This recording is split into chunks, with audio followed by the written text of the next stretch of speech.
Can I ask you about retail and hospitality? Sure. Because these are things you know a lot about, and yet we've seen, some of those businesses go to zero during parts of the lockdown, and now it's slowly coming back.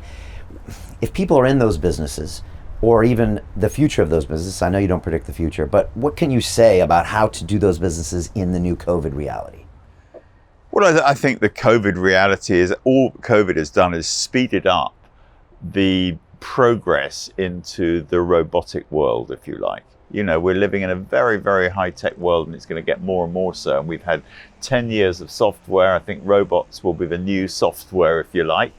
I don't know where I was going with this. What are we talking about? Oh, as far as future of retail. Future of retail, yeah. And so, what it throws up is it speeds up that process. The people not working in offices, people not working from home. A lot of things are going to have to change, but would have changed naturally in the course of time. Probably COVID's helped it on by 10 years and brought everything in much, much quicker. And I think we're much more fleet of foot. Lawmakers are willing to make laws quickly to change. Look at electric scooters in this country, for example, which probably, for all the little problems they have along the way, they will probably be the future of transport. It's crazy to have these enormous vehicles driving around these tiny streets built for Victorian and pre-Victorian horse and carts. So we will change.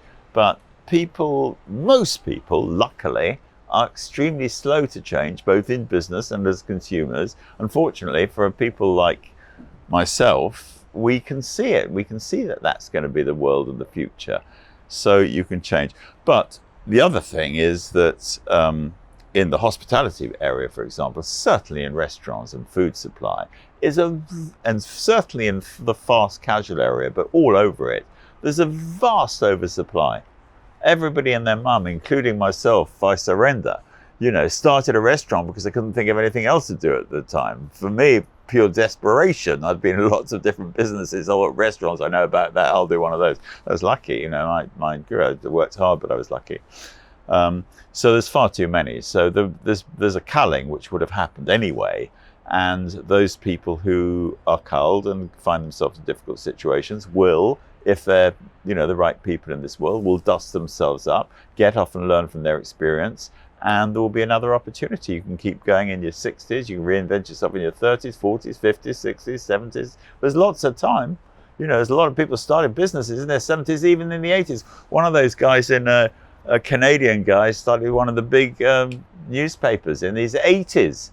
Look at that. What a great world that we live in, that we can do stuff like that. Yeah, and you're still innovating as well. I'm still doing stuff. My daughter on her Facebook page, she's got a thing at the front. She says, I've got something to do, I've got somebody to love, and I've got something to look forward to. And I always have a few mantras going in my life, but that's the one. I need something to do.